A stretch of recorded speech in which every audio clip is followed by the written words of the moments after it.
Moses is very, very, very serious. தேவனுடைய ஊழியராகிய மோசேக்கு விரோதமாக பேசுவது மிக மிக ஆபத்தான விளைவுகளை கொண்டு வரும். You are facing a danger in life and even God's curse upon you if you speak against a servant of God. எந்த ஒரு தேவனுடைய ஊழியருக்கு விரோதமாக நீங்கள் பேசுவீர்கள் என்றாலும் உங்கள் வாழ்க்கையில் ஆபத்து உங்களை தேடி வருகிறது. தேவனுடைய சாபம் உங்கள் மீது இறங்குகிற வேளை நெருங்கிவிட்டது என்று பொருள். Aaron and Miriam are not somebody, they are members of the same family. ஆரோனும் மிரியமும் வேறு ஊர் வேறு இனம் சொந்தமில்லாதவர்கள் அல்ல, மோசேயினுடைய குடும்பத்தார். Same brother, sister. மோசேயினுடைய அண்ணன் தங்கை. Think brother and sister. கூட பிறந்த அண்ணனும் தங்கச்சியும் செய்வாங்களா இப்படி?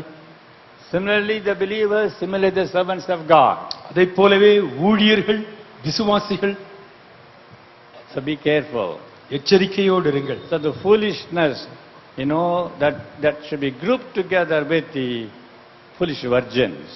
புத்தி இல்லாத கன்னிகைகளுடைய புத்தியினத்தை பார்க்கும் பொழுது இந்த புத்தியினமும் ஒன்று என்று அறிந்து எச்சரிக்கையோடு வாழ வேண்டும். Foolish virgins had no admission into the kingdom of God.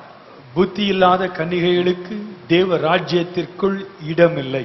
Similarly, people who become foolish talking against always the servants of God, believers against one another, your place shall be hell.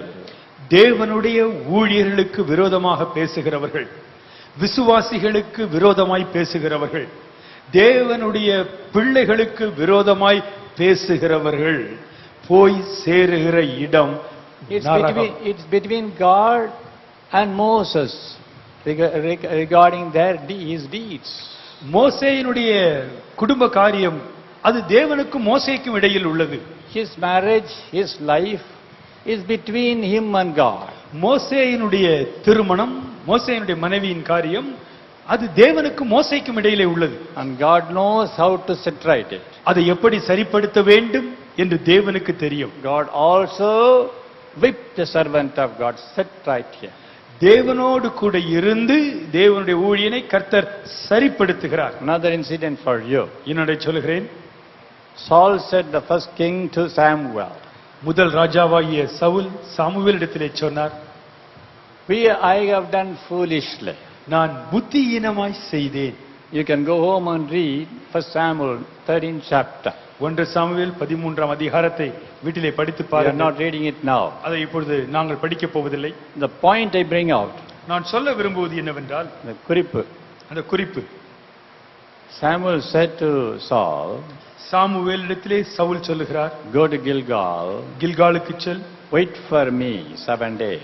7 நாட்கள் எனக்காக காத்திரு. This ordinary command. ஏற்கனவே கட்டளை தெளிவாய் கொடுக்கப்பட்டது. Ordinary command. சாதாரண ஒரு கட்டளை. Wait for me 7 days. 7 நாள் காத்திரு. Is it difficult? அது கடினமா? You think, is it difficult? இது கடினமான ஒரு காரியம். சொல்லுங்க, 7 நாள் பொறுத்திருக்க முடியாதா என்ன? Is it difficult to wait for 7 days? And Saul was waiting.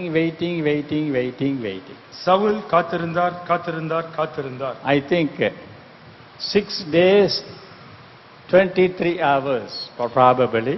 நான் நினைக்கின்றேன் 6 நாட்கள் 23 மணி நேரங்கள் காத்திருந்திருப்பார். Or even you take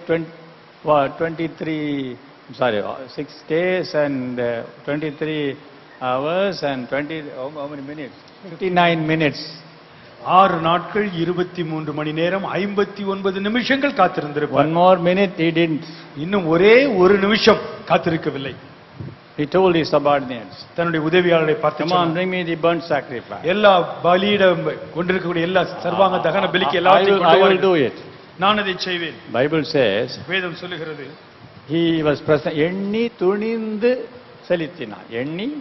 துணிந்து செலுத்தினான். That is to say, he became very presumptuous and offered the sacrifice which is to be offered by Samuel.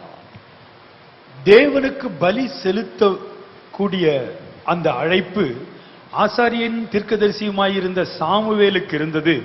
ஆனால் ராஜாவோ இன்னொருவர் செய்ய வேண்டிய அந்த ஊழியத்தை துணிந்து நானே செய்வேன் என்று துணிகரமாய் செய்தான். The moment he finished his sacrifice, அவன் பலியிட்டு முடிகிற போது Samuel appears. இதோ சாமுவேல் வந்தான்.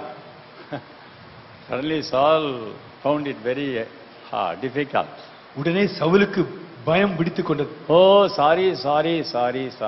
ஐயா மன்னிச்சிங்க மன்னிச்சிங்க மன்னிச்சிங்க என்று Excuse, the Philistines are coming close to us. பெலிஸ்தர்கள் நெருக்கி வர ஆரம்பித்து I have விட்டார்கள். been waiting, looking this side and that side. இந்த பக்கம் அந்த பக்கமாய் நாங்கள் இவ்வளவு நேரம் காத்திருந்தோம். How long? எவ்வளவு நாள் So காத்திருந்தோம். I did it. ஆகவே துணிந்து செலுத்தினேன். And then Saul said, அப்பொழுது சாவுல் சொல்கிறார், I have sinned. நான் பாவம் செய்தேன், I have done it foolishly. புத்தியீனமாய் செய்தேன். You go home and read chapter 13 for Samuel. நீங்கள் 1 சாமுவேல் 13ஆம் அதிகாரத்தை படித்து பாருங்கள். A big king, பெரிய ராஜா, the first king of Israel. இஸ்ரவேலின் முதல் ராஜா. An easy command to fulfill. மிக எளிதாக நிறைவேற்றக்கூடிய ஒரு கட்டளை. What command? என்ன கட்டளை? கொஞ்சம் பொறுத்துறியா? Wait for some time. ஜனங்களுக்கு பொறுக்கிறது போல கஷ்டம் வேற இல்ல. People find it so difficult to wait patiently. அவசரமா போய் ஓடி இந்த காரியத்தை செய்யுங்கன்னா ஓடிடுவாங்க. If you ask somebody to run and do, they'll run and do. கொஞ்சம் வெயிட் பண்ணுங்களேன். You wait for some time. என்னுடைய பாலிசி அந்த பாலிசி தான். My policy is to wait and watch. அதையும் இதையும் கொண்டாந்து உருட்டி சொல்லுவாங்க. Some people will come and tell me many things. நான் சொல்லுவேன், மெதுவா சொல்லுவேன் அவங்களுக்கு. I will tell them, கொஞ்சம் பொறுமையா இருக்கு. wait a while. என் மேல கோபம் கூட சிலருக்கு வரும். Some people get angry with இந்த me. பாஸ்டருக்கு வேற இல்ல. This pastor has no other solution. சொன்னாலும் கொஞ்சம் இருங்கன்னு சொல்றேன். Whatever we tell him, he is asking us to wait. அந்த கொஞ்சம் இருக்க முடியாதனால வந்த வென. And this is the consequence of not being able to wait for I some have done foolishly. புத்தியீனமான காரியம். One of the reasons Saul was dethroned was not big sin. It was his hasty nature. Saul ராஜா என்ற நிலையிலிருந்து தள்ளப்பட்டதற்கு காரணங்களிலே ஒன்று சவுல் செய்த பெரிய பாவம் அல்ல, புத்தியீனமாய் செய்தது. Listen, கவனியுங்கள். sometime your hasty nature will land you in sin and close the door for the kingdom of God. சில வேளைகளிலே அவசர